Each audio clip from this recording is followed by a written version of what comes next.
Greetings, everyone. My name is John Jurisic.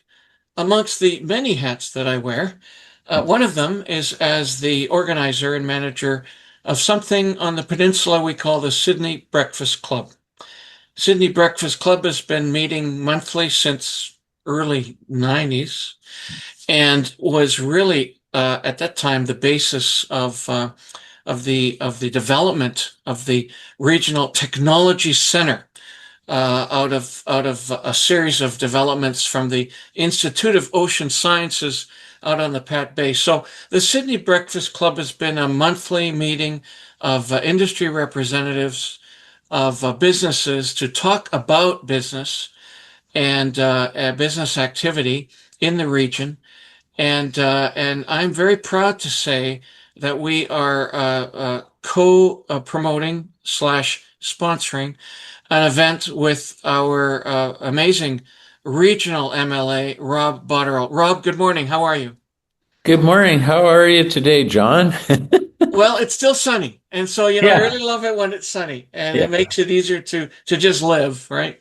yeah. Tell us about this event this coming Saturday. I happen to think, as does the Business Association, that this is a business critical event that we need to talk about.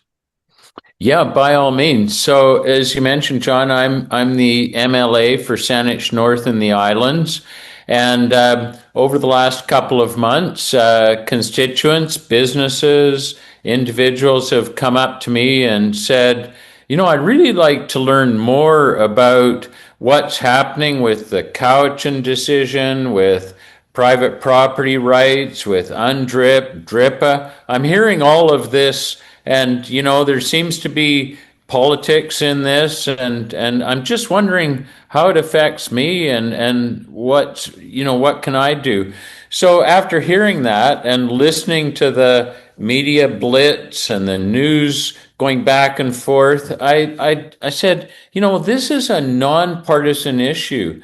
This is an item where people need some really good, solid information.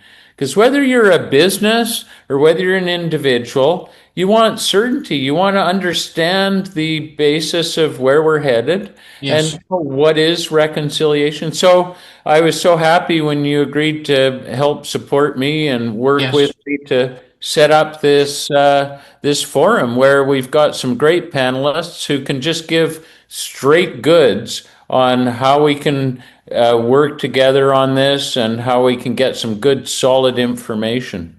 Isn't it shocking that in this day and age we almost have to plead for some facts? We almost have to plead and beg for straight communication information. Anyway, we are not pleading or begging, we're doing it. And so, Rob, please provide some of the details around the event that we're holding this Saturday.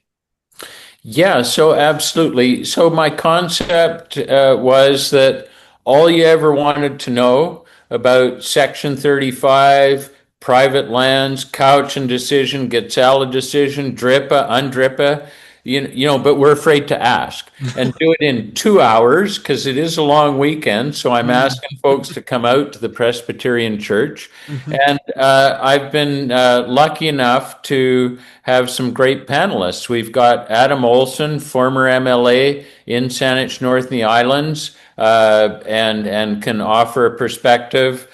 We've got Jeff Plant, former Attorney General in private practice, tons of experience in Indigenous issues.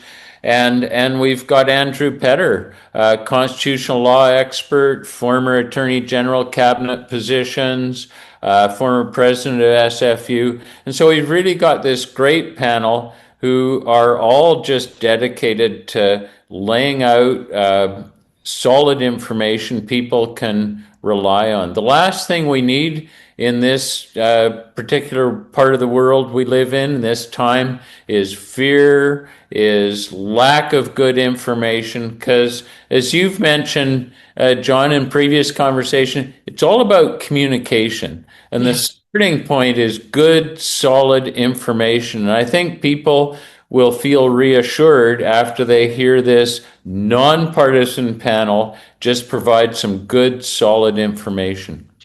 Oh, this is really refreshing to hear, Rob. By the way, what is your experience? I did not realize that you bring a ton to the table. Yeah, so I've been in a whole bunch of different roles over the course of my career. I started out as the financial comptroller for the TD Bank for BC, so I have that sort of business sense of creating certainty. And then after that, I worked in the BC government for a while and led the group that did BC's Freedom of Information legislation. But for the last 25 years, I've practiced law in this area of Indigenous law, and that's how I've got to know a lot of folks in the field, so to speak. And I can certainly offer my perspective. As moderator, I'll do a bit of that around treaties, how to work with First Nations, how we get through this period and come out the other side with a stronger, more reconciled province where we can actually do the important work and have the certainty we need. Kudos to your leadership. Kudos to your vision. Thank you. It appears that some other folks at a provincial scene are not providing that. We are. There is attendance is we do ask you to RSVP. The details are below in the notes. There is a charge by donation. You can give what you want, or if you can't give anything, you're still more than welcome. And so I can't wait to talk to you and hear all about this. What was the title again, please, that you said?